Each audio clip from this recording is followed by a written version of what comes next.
Today, a man or woman seeking the truth is faced with a multitude of religions, each confessing theirs is the correct one. There are over 1,700 religious sects, cults, and denominations proclaiming to be the bearers of light. Yet most are in contradiction with one another. No wonder so many people are confused. So how does one find the truth? If we want to know the truth about God, where do we start? This series is offering an avenue in which each of us can find our own truth by comparing one religion to another. Welcome to Highways to God.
Give us a brief history of your religion.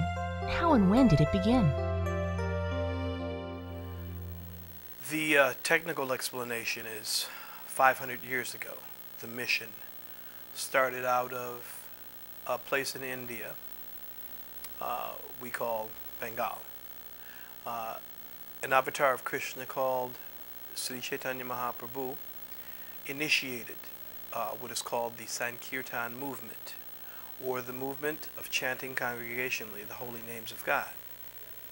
But going back further, Lord Krishna, in his advent over 5,000 years ago in India, Krishna consciousness had its beginnings.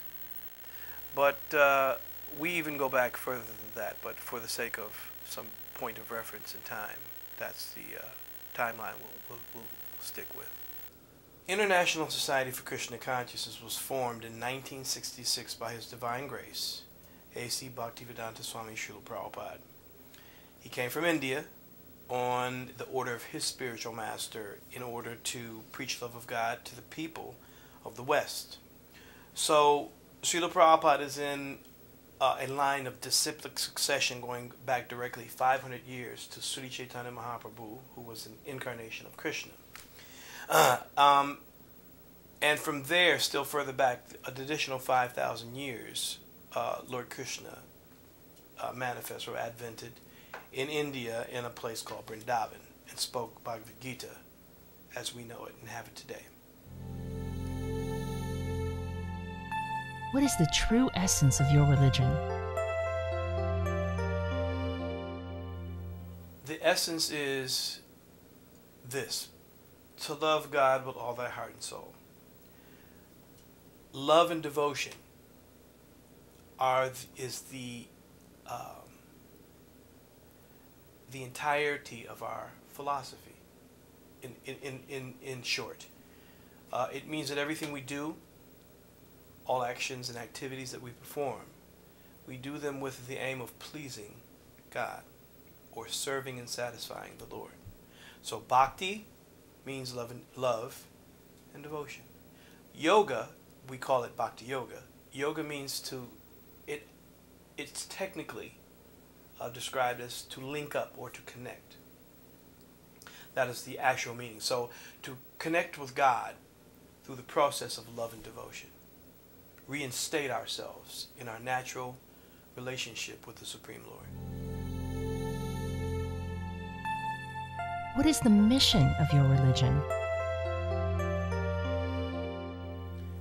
The mission is to spread God consciousness and to help those conditioned souls of the world and help all things, both animate and inanimate, reawaken their dormant love for God through the process of chanting Hare Krishna and engaging in service to the Supreme Lord and recognizing their ultimate relationship, the ultimate goal of life, which is to serve Krishna, become his loving servant.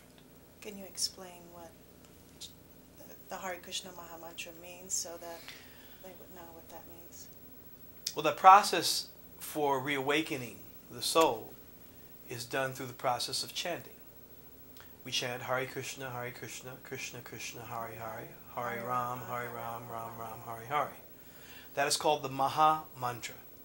Maha means great, Ma means mind, and Shra means to deliver or to control the mind. The mind can be the worst enemy or the best friend. So the principle here is, if the mind is like a gang leader, it is taking the senses, which are the members of that gang, and engaging it in so many frivolous activities that actually obscure our relationship of understanding what it is we're to be doing here in this world, what our real relationship is with God, and ultimately how to go back home to the spiritual world. It also obscures our ability to even understand who we are, what our true identity is. We have so many confusions. We identify ourselves with so many things. The country that we're born in, so we think we're Americans, Russians, Indians, Hindus, what have you. Or we think we're black, white, so many different ethnicities. But the reality is the body is simply a covering, a vehicle that is a composition of our material desires. You have the body you have because of the desire and karma, the reaction to those desires. You're born in a particular place. You have a specific set of parents. You have the nose you have, the hair you have, the skin color, so forth and so on. All of those things are simply material organization. It's an organization of materials that are formed based on one's desire. So we all have specific body types, and we're born in certain places, and we continue to do that through a cycle called birth and death. So to enable us to understand that process and to break the chain of karma, chanting Hare Krishna gives one the cleansing effect to see who you are, what you are, what is the goal of life, prime goal of life, and ultimately how to return back to our most natural and eternal relationship with the Supreme Lord, Krishna. Who or what is God? God is the Supreme Personality, the Supreme Controller. He is the source of all things. He is the seed-giving Father to all existence. He is the source of all things, both material and spiritual. Who He is the Supreme Person. We call Him Krishna. Krishna means all attractive. And of course, God is the most attractive. The source of all things that we consider attractive in life come from a source. The source of our happiness may come through a variety of different things, but that variegatedness of pleasure comes from a reservoir pleasure. And the source of that pleasure, the ultimate source of that pleasure, is Krishna. What does God expect from us? He expects one thing, very simple. Our love and devotion. He wants us to return to our, what we call, it's described as our Sanatan relationship. Sanatan means eternal. We have a relationship that's based on absolute love and absolute devotion, wherein there is The only discrimination we have is how to love and serve more. That exchange ultimately gives us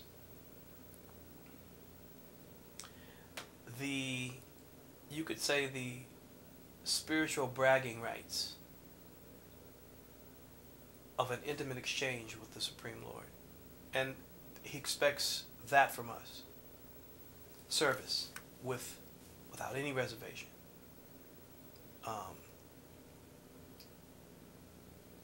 He expects us to follow him through the process of love. Because ultimately, what is the basis of service? You serve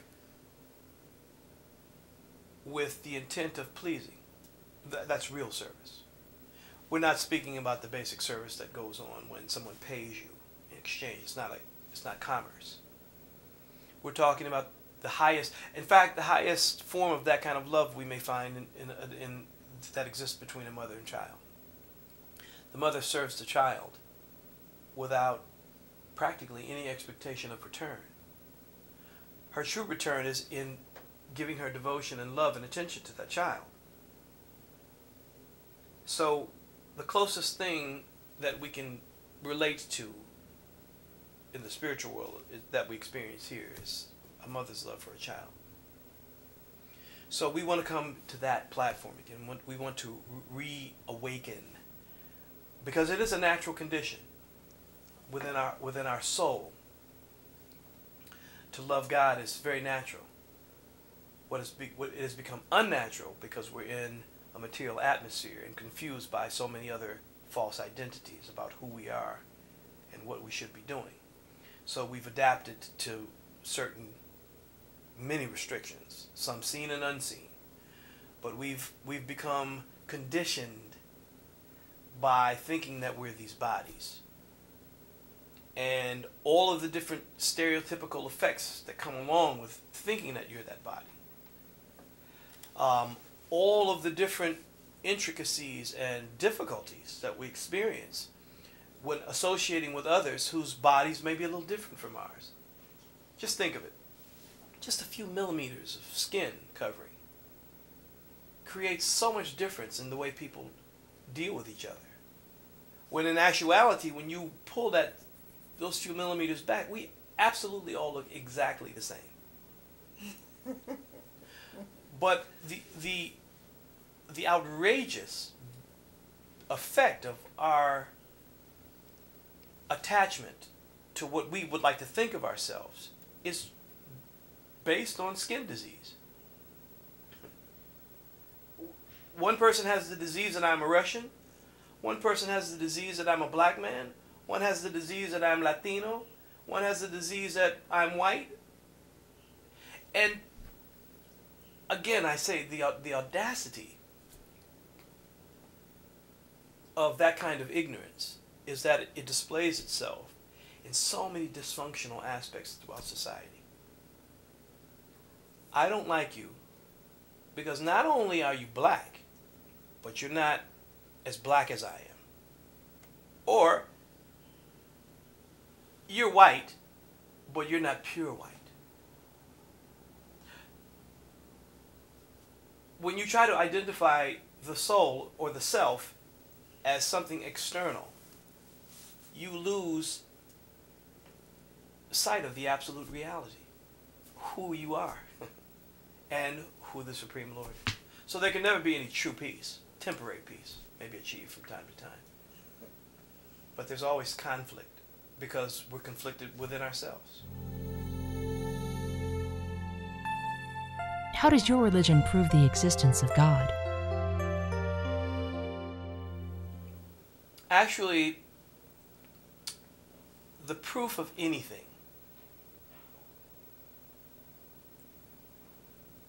has its greatest effect in its tangible experience, in a very tangible way. To tell you that something tastes a particular way, that it's good, you only have proof of that by direct experience. Now, some people are very expert at describing a thing, so much so that you become greatly inspired to want to taste.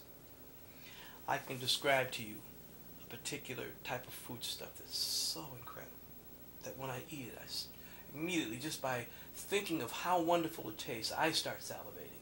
And I can describe to you how, when it enters my mouth, it creates a sensation of pleasure that's inconceivable to die for.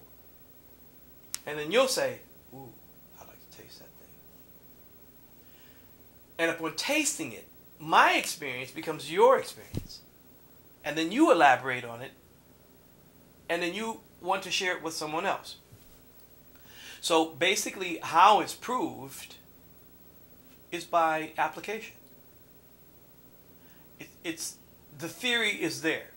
Just like the proof of water, how it exists.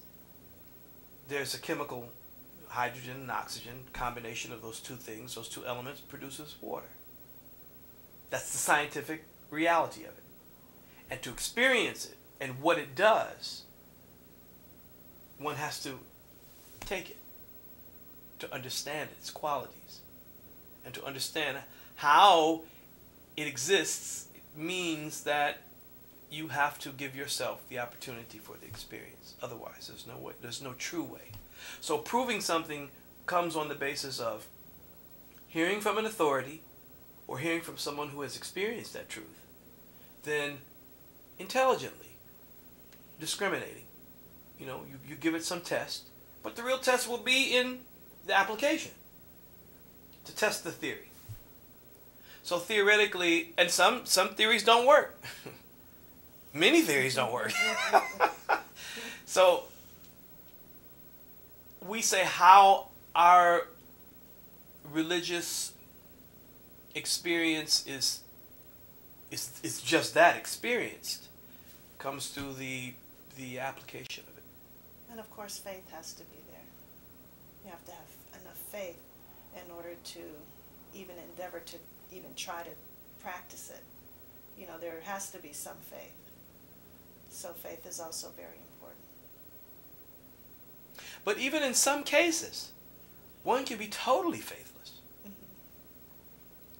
Sometimes, just in life, we are going about not knowing of the existence of God or even wanting to know. We can even be atheists, as we think, which is a funny thing, because you become convinced that there is no God, but truly you require the mercy of God even to think like that.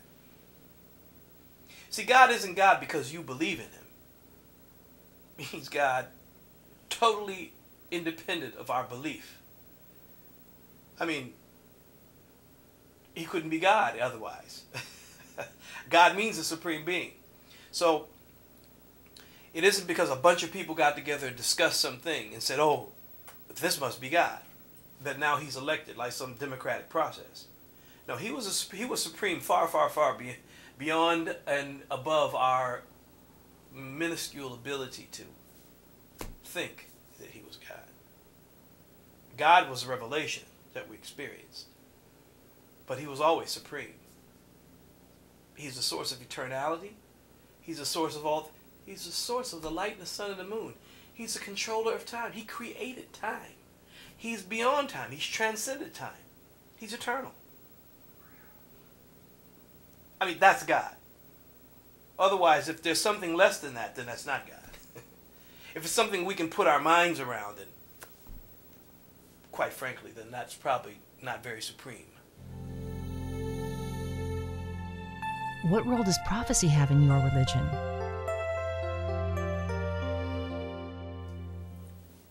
Yes, there's a role of prophecy. It has some effect. For example, when before the mission of Krishna consciousness came to the West, which was an order given to the founder, Acharya, A.C. Bhaktivedanta Swami Srila Prabhupada, our spiritual master, there was a divine vision where one of our predecessor acharyas, it was the father of his spiritual master, our spiritual master was Srila Bhakti Siddhanta Saraswati Thakur. His father was Srila Bhakti Vinod Thakur. And one day in Godrum in Bengal, he looked to the west and saw a light. He had a vision. And that light,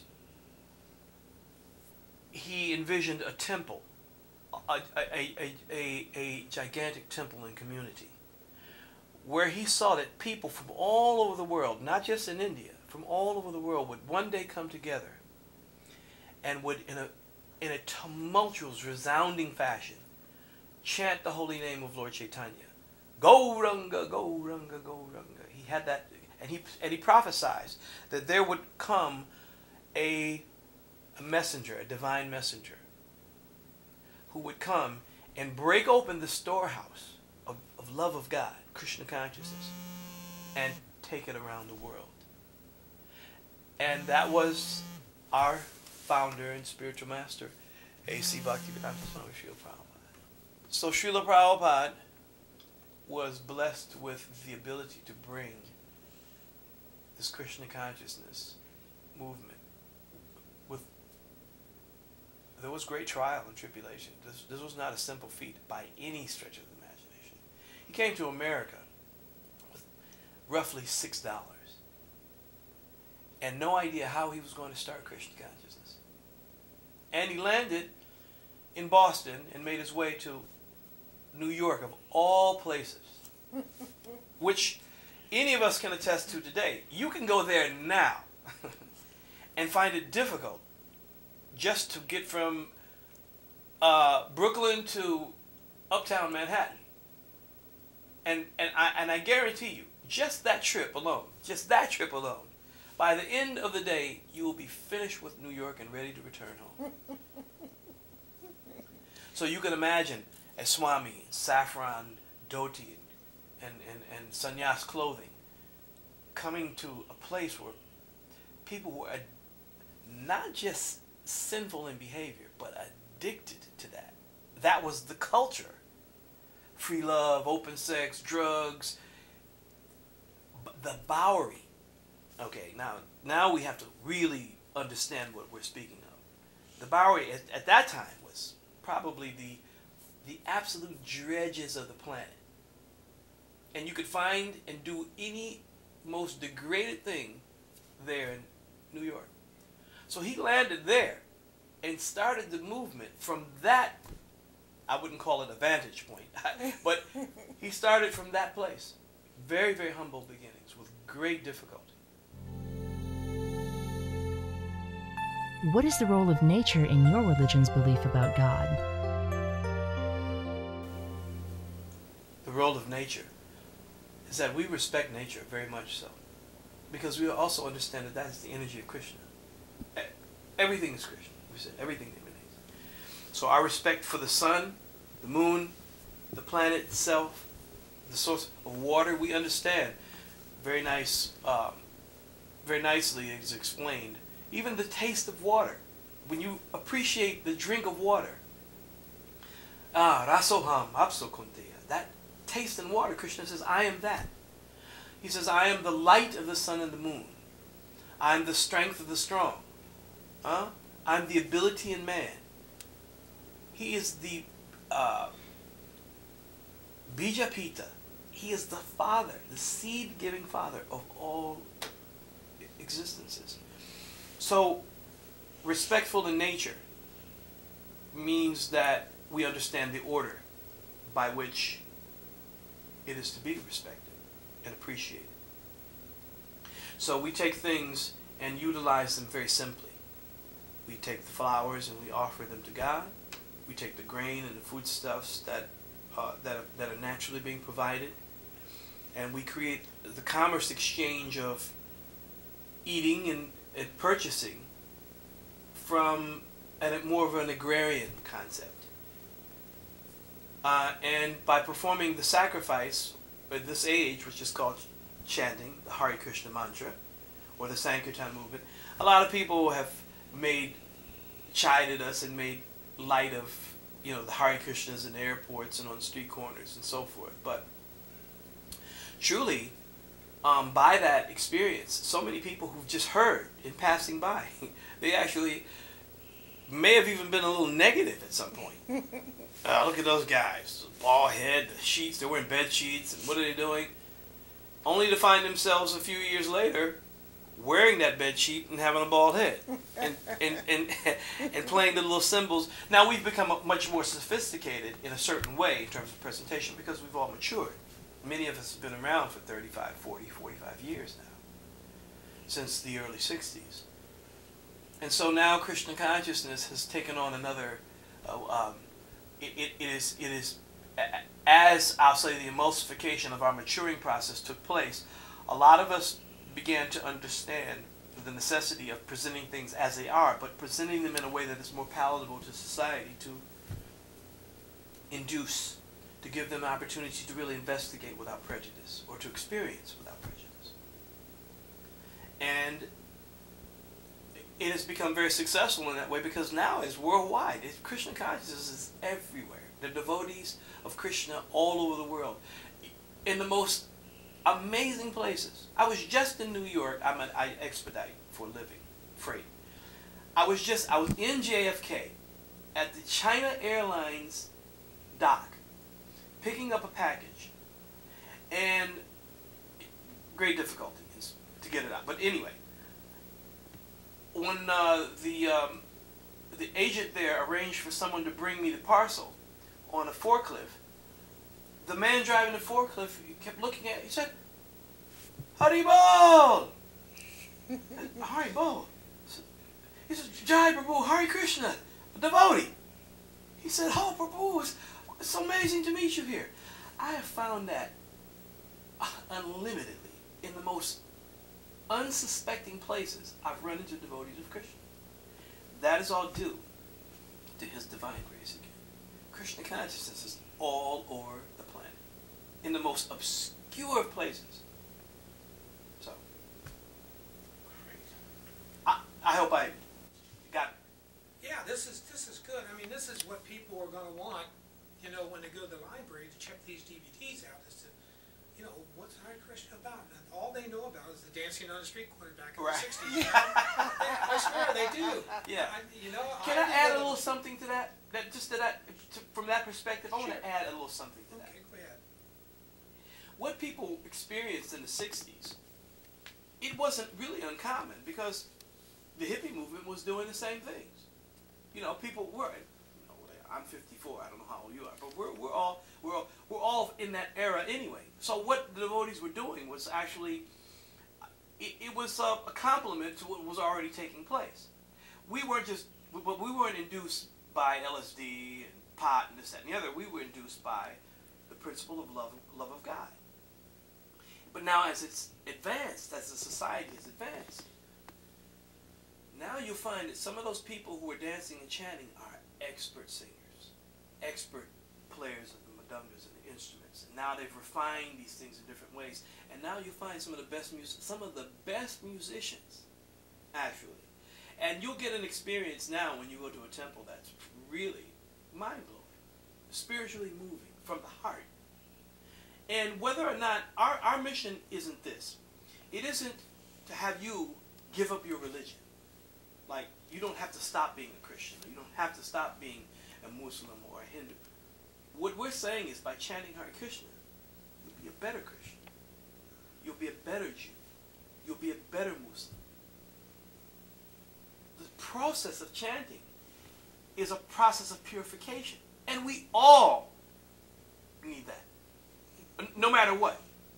Just like everyone requires money in order to subsist. The Maha Mantra, Hare Krishna, Krishna Krishna, Hare Hare, Hare Ram, Ram Ram, Hare Hare, gives us that unique transcendental effect to understand our religious position in a much more finer, defined, honed way, so that we become better servants of God. I mean, there's only one God. Many different relationships with Him, just like a father. You have some children who have a very reverential relationship. Yes, Father. You have some children Father has another relationship with. Hey, Pops, what's going on? You have other children have different relationships with the parent. So religiously, depending on time, place, circumstance, God is manifested in different ways. Ultimately, there's only one God. He just has different names. And because of those names, people have different relationships. How does your religion differ in beliefs from other religions? What do you have in common? The differences are that we have technically our standards of worship, the details of our worship are radically different in some ways. We follow regulative principles: no meat eating, no gambling, illicit sex, and intoxication. No form of intoxication. No tea. Certain teas are not used. Certain stimulants, so forth and so on. So that's one of the fundamental differences. Our process of worship, it's actually very elaborate, very scientific, and very detailed. The forms of Krishna, Radha and Krishna, that you see on our altars. And this is a great opportunity to express this particular point. Idolatry, the technical understanding of the word idolatry means some concocted form of worship. So to add clarity to our standard of worship, this has been established literally for more than 5,000 years. Some of the greatest souls and proponents of Krishna consciousness have from hand to hand been trained specifically in the science of devotion and the process of worshiping deities in the temple.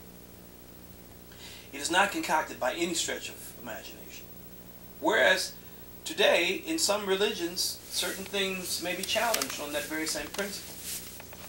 Certain iconic aspects to certain religions may be challenged on the basis of its origin and how it now may be mainstay to identify the religion. But Krishna consciousness has a very, very definite and a very specific and scientific aspect to its established history and the specific results that come from following that process. So we differ in that way, and it is a detail, but I would say that those details are very distinguishably profound. How we relate, or how we have the same